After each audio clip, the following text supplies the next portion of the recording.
Boa tarde, queridos irmãos.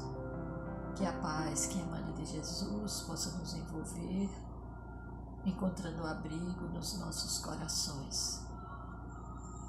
Esta é mais uma oportunidade de reunião, uma proposta de estudo do livro O Consolador, de autoria do Espírito Emmanuel, através da psicografia do nosso querido irmão Chico Xavier.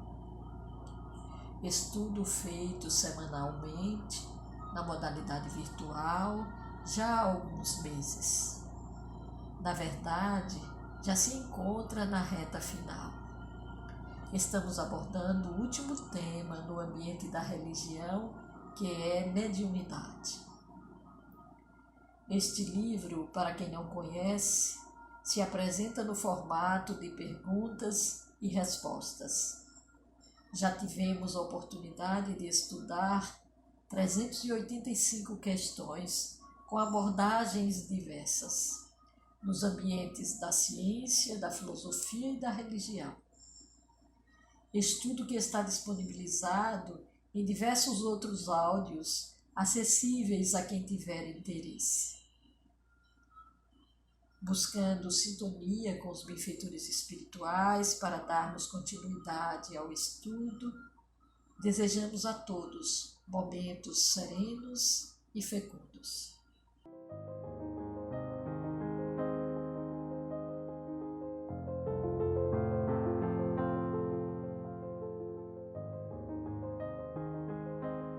E a primeira questão de hoje é a de número 386.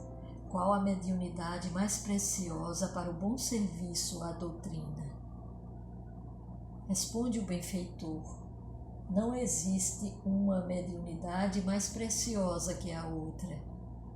Qualquer uma é campo aberto às mais belas realizações espirituais, sendo justo que o médium, com a tarefa definida, se encha de espírito missionário, com dedicação sincera e fraternidade pura, para que o seu mandato não seja traído na improdutividade. Discorrendo sobre este assunto, o dedicado médium fluminense Raul Teixeira, no livro Diretrizes de Segurança, no item 2, assevera: não existem médiuns mais fortes que outros na doutrina espírita, mas sim os que são mais dedicados que outros, mais afervorados que outros, que estão renunciando à matéria e efetuando o esforço do autoaprimoramento mais que outros. Isso ocorre, e é esse esforço para algo mais alto que confere ao médium ou a outro servidor qualquer melhores condições de estar à frente na lide. Mas isso não significa que o que venha na retaguarda não poderá alcançá-lo realizando os mesmos esforços. Daí, o médium mais importante se é aquele que mais disposto esteja para enfrentar essas lutas em nome do Cristo, médium de Deus por excelência e o mais importante Senhor da mediunidade que conhecemos. Emmanuel, agora no livro Cartas do Alto, psicografia também de Chico Xavier, numa mensagem intitulada Mediunidade de Serviço, esclarece: bons médiuns temos-los muitos, do plano terrestre para o plano espiritual e vice-versa, cultos e menos cultos, experientes e inexperientes, veteranos e novos, conscientes da imortalidade da alma ou ainda ignorantes dos seus próprios destinos.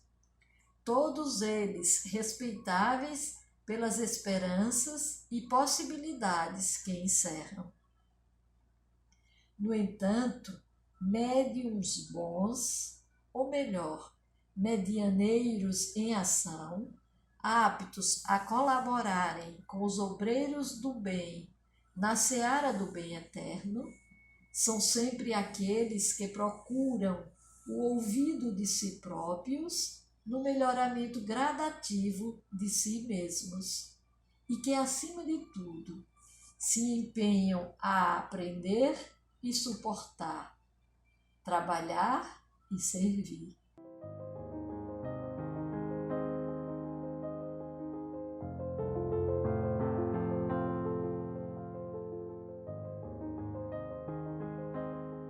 Questão 387. Qual a maior necessidade do médium?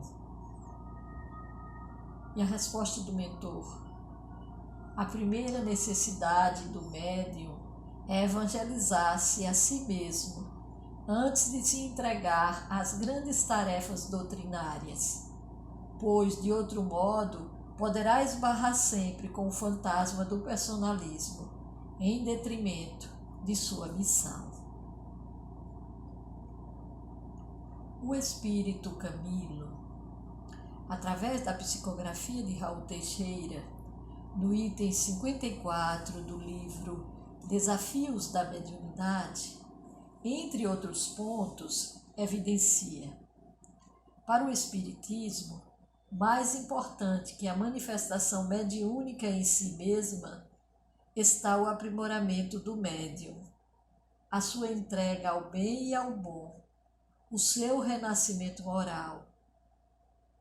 E aí a mensagem do Cristo é de valiosíssima grandeza. Martins Peralva, no capítulo 10º do livro Estudando a Mediunidade, em consonância com o entendimento de Emmanuel, assevera: quanto mais esclarecido e bondoso o médium, maior a sintonia com os espíritos elevados, reduzindo igualmente a cota de sacrifício dos abnegados instrutores. Sem evangelho no coração, todo trabalho ressentir-se-á de deficiência. Mesmo que dirigente e médiuns conheçam a doutrina, sem que, entretanto, o sentimento cristão lhes tenha lançado à alma o perfume da caridade, os frutos serão bem precários. A prática evangélica aprimora o coração. O conhecimento doutrinário ilumina a inteligência, alargando o raciocínio. O evangelho no coração e doutrina no entendimento, eis o tipo ideal do cooperador de Jesus no cenário terrestre. E desenvolvendo ainda mais esse pensamento, Martins Peralva, no livro Evolução e Mediunidade, no capítulo 2º, complementa: o conhecimento e a prática do Evangelho e da doutrina dos Espíritos conscientizam o médium quanto à missão de amor suscitada pela oportunidade do intercâmbio com o plano espiritual. Mediunismo com Evangelho e Espiritismo é penhor de vitória espiritual, de valorização dos talentos divinos. Imprescindível, pois, a trilogia Evangelho, Espiritismo, Mediunidade.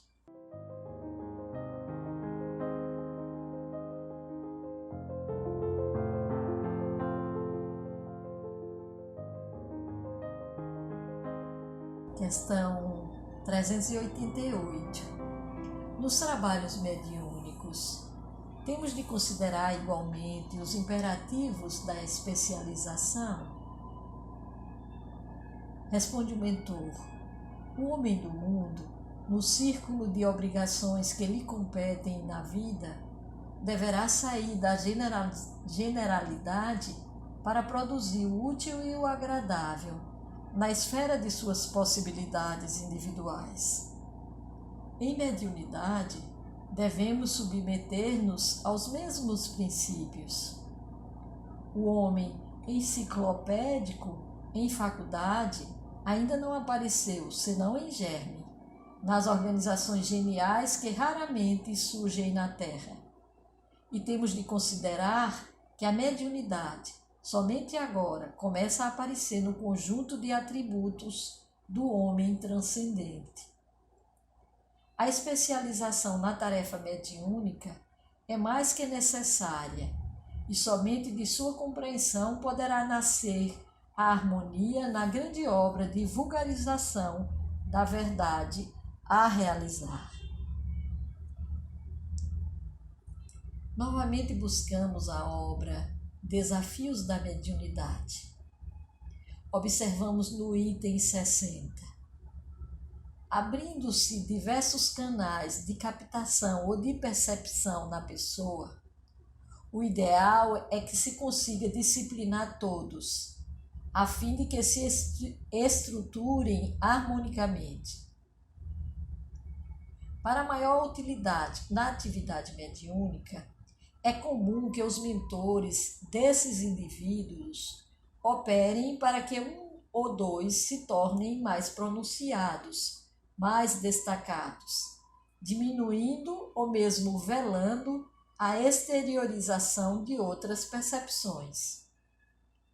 Raríssimos os casos em que alguém, portador de múltiplas faculdades mediúnicas, consiga atuar com todas elas, equilibrada e utilmente. Ampliando esse tema, ainda na fala de Emmanuel, no livro Seara dos Médiuns, capítulo 13, intitulado Em Serviço Mediúnico, coletamos: no exercício mediúnico, aceitemos o ato de servir por lição das mais altas na escola do mundo. E lembremo-nos de que, assim como a vida possui trabalhadores para todos os mistérios, há médiuns na obra do bem para a execução de tarefas de todos os feitios. Nenhum existe maior que o outro.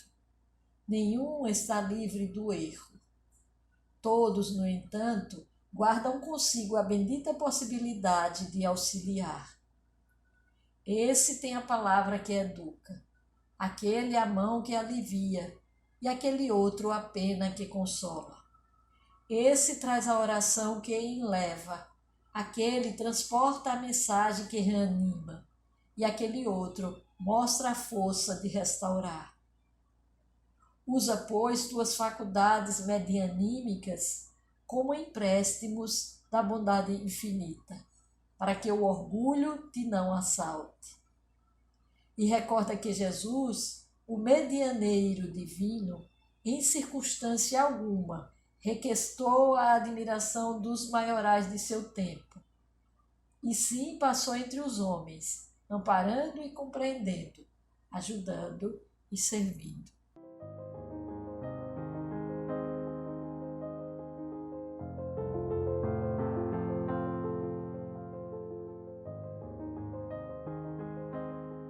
Questão 389. A mediunidade pode ser retirada em determinadas circunstâncias da vida?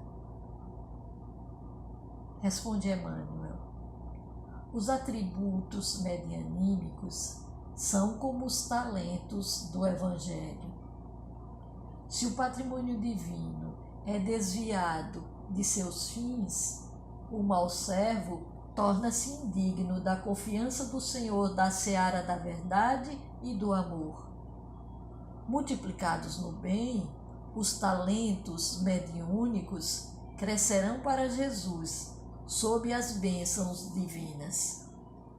Todavia, se sofrem o insulto do egoísmo, do orgulho, da vaidade ou da exploração inferior, podem deixar o intermediário do invisível entre as sombras pesadas do estacionamento, nas mais dolorosas perspectivas de expiação, em vista do acréscimo de seus débitos irrefletidos. Esse é um questionamento também tratado por Kardec no Livro dos Médiuns, no item 220. Das duas primeiras questões, nós coletamos: a perda da mediunidade ocorre frequentemente, qualquer que seja o gênero dessa faculdade. Mas, frequentemente também, isso não é senão uma interrupção momentânea, que cessa com a causa que a produziu. Isso acontece porque a produção mediúnica ocorre graças ao concurso simpático dos espíritos. Sem eles, nada pode o médium, ou seja, a faculdade continua a existir, mas os espíritos evitam utilizar-se daquele instrumento mediúnico, seja porque não podem, seja porque não querem. Também buscamos a opinião do venerando médium Divaldo Franco a respeito deste tema, na obra já citada Diretrizes de Segurança, no item 17. E ele também afirma que toda faculdade mediúnica é transitória e oscilante, dependendo muito do estado moral do médium.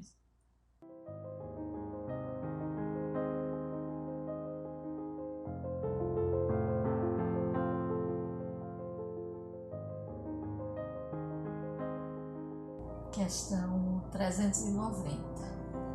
É justo que um médium confie em si mesmo para a provocação de fenômenos, organizando trabalhos especiais com o fim de converter os descrentes?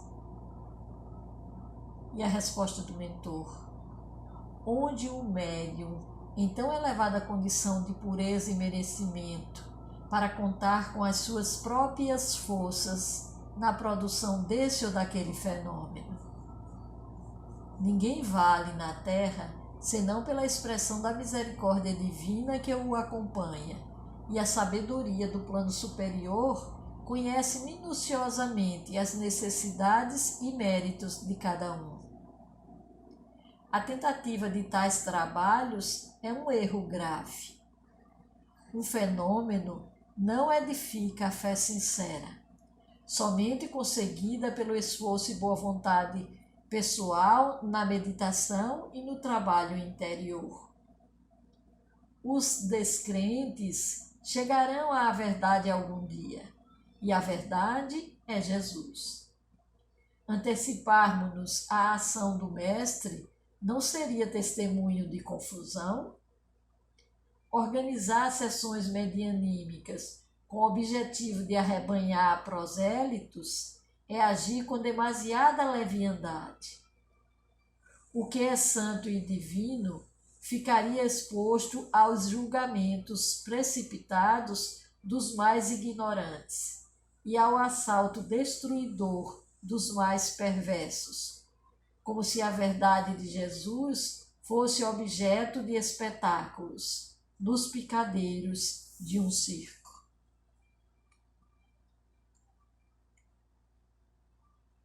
Relembremos que o médium é apenas instrumento. Os fenômenos mediúnicos são de autoria dos espíritos. E o intercâmbio entre os dois planos da vida, para o médium espírita, é um momento de seriedade e trabalho, respaldado pela equipe espiritual. E se a proposta é a de despertar a crença, nos diz Emmanuel no livro Seara dos Médiuns, capítulo 39. Não é tanto de fenômenos que necessita o Senhor a fim de evidenciar-se entre os homens, embora os fenômenos consigam alicerçar a convicção.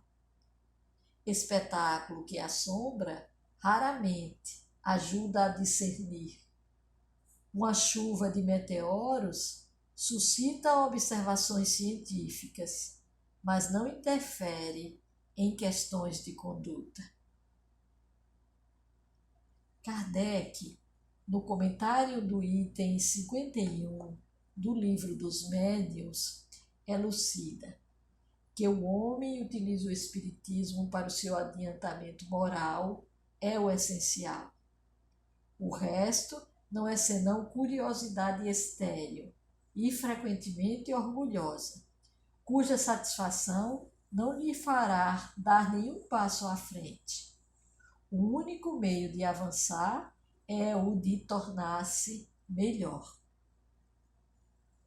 No livro Evangelho de Chico Xavier, no item 56, expressa-se o venerando médio com o seguinte texto: existe uma espécie de materialismo que com tristeza vemos graçar entre os espíritas.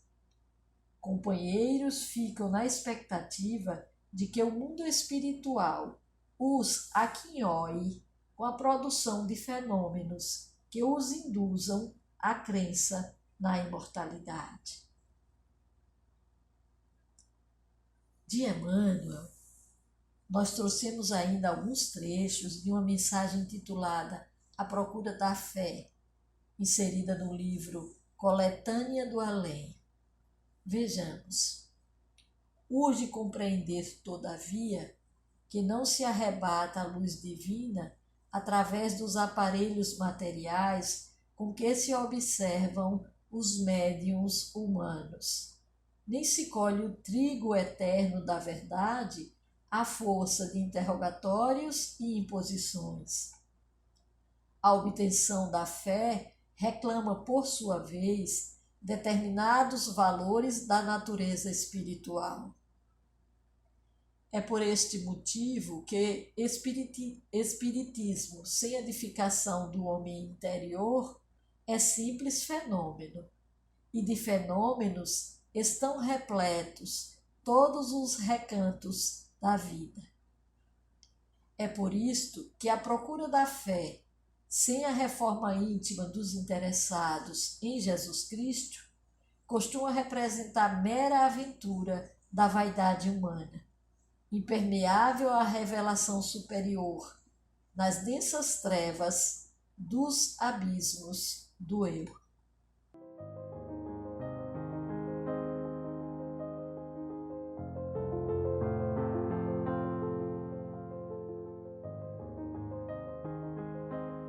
Questão 391. Os irracionais possuem mediunidade? Responde o benfeitor: os irracionais não possuem faculdades mediúnicas propriamente ditas.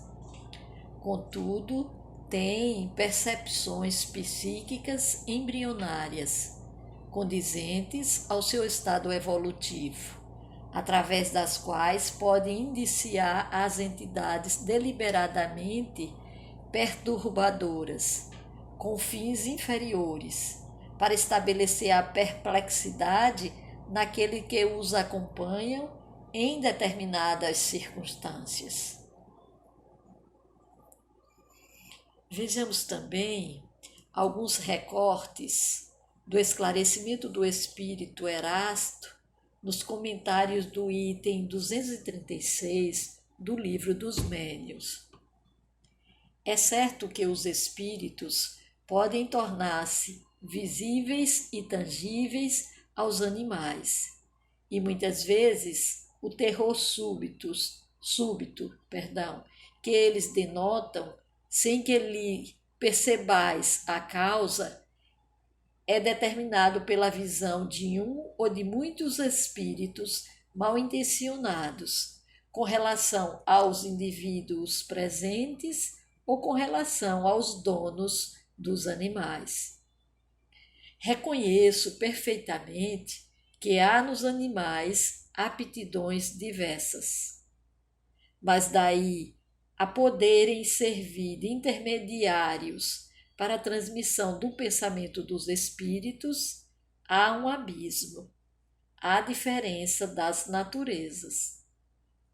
Resumindo, os fatos mediúnicos não podem dar-se sem o concurso consciente ou inconsciente dos médiuns, e somente entre os encarnados espíritos como nós, podemos encontrar os que nos sirvam de médios. Martins Peralva também contribui com esse tema, no capítulo 23 do livro Mediunidade e Evolução. Vejamos.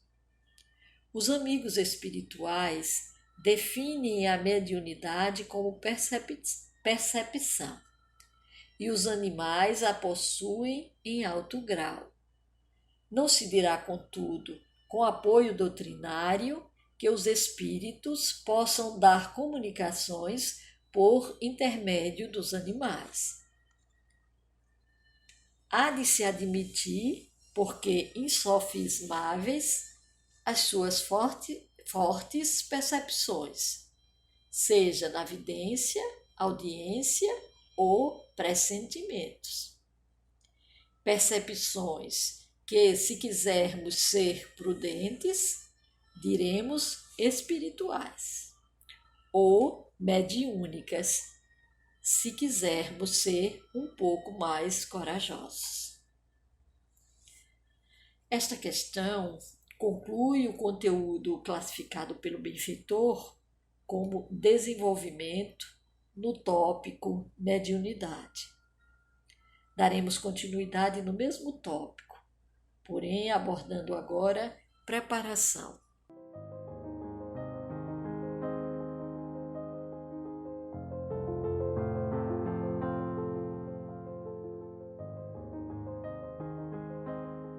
Questão 392.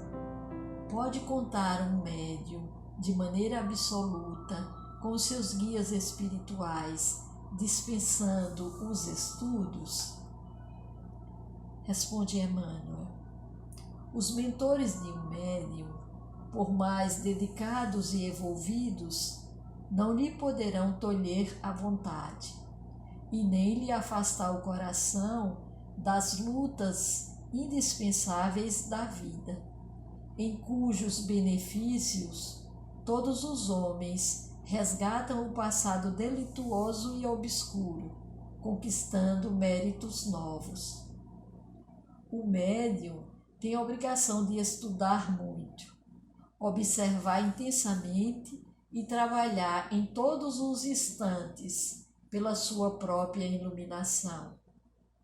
Somente desse modo poderá habilitar-se para o desempenho da tarefa que lhe foi confiada, cooperando eficazmente com os espíritos sinceros e devotados ao bem e à verdade. Se um médium espera muito dos seus guias, é lícito que os seus mentores espirituais muito esperem do seu esforço. E como todo progresso humano, para ser continuado, não pode prescindir de suas bases já edificadas do espaço e do tempo, o médium deve entregar-se ao estudo sempre que possível, criando o hábito de conviver com o espírito luminoso e benéfico dos instrutores da humanidade, sob a égide de Jesus, sempre vivos no mundo, por meio dos seus livros e da sua exemplificação.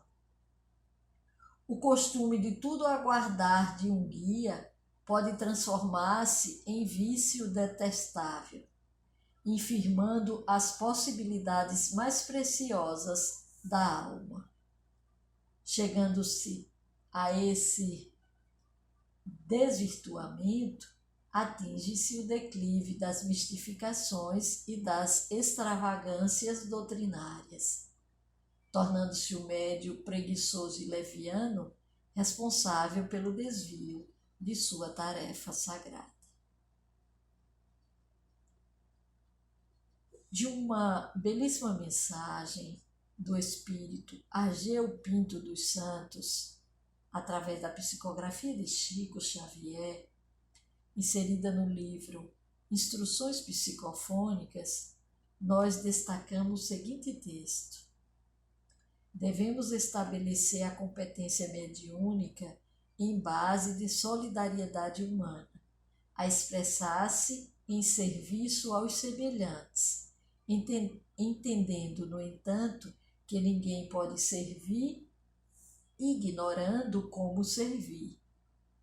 Disso decorre o impositivo de luz em nosso cérebro e em nosso coração, para que o serviço espiritista seja a realização do Divino Mestre conosco e por nós.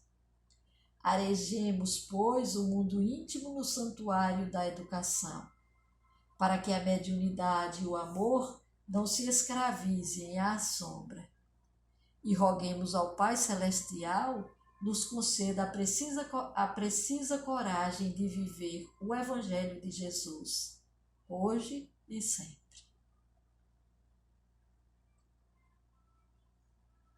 Dilatando um pouco mais esse tema, buscamos o entendimento do venerando médio Raul Teixeira no livro Diretrizes de Segurança, no item 89. É através do estudo mormente do Evangelho e das obras basilares da doutrina espírita que o médium se irá apercebendo de quem ele é, do porquê ele é médium, quais as suas responsabilidades diante da mediunidade. Porque o indivíduo chega à Terra com a tarefa da paranormalidade para exercitar. E do seu guia espiritual Camilo, na introdução da primeira parte do livro Desafios da Mediunidade, coletamos: se te achas na situação de ter descoberto a faculdade mediúnica em ti, não deixes que tua mente seja violentada pela perturbação. Inicia o teu roteiro de bons serviços com a disposição de entender o que se passa contigo. Então, estuda. Ao prosseguir fiel aos estudos, começarás a sentir a necessidade de ser útil. Então, apresenta-te para o trabalho, com simplicidade, com modéstia. Meus irmãos, o tema é empolgante, as questões bem interessantes, mas vamos encerrar por hoje. Continuaremos na próxima semana, se Deus permitir. Rogamos ao alto que nos abençoe e que tenhamos um fim de semana sereno e produtivo. Discernimento e luz, e até a próxima semana.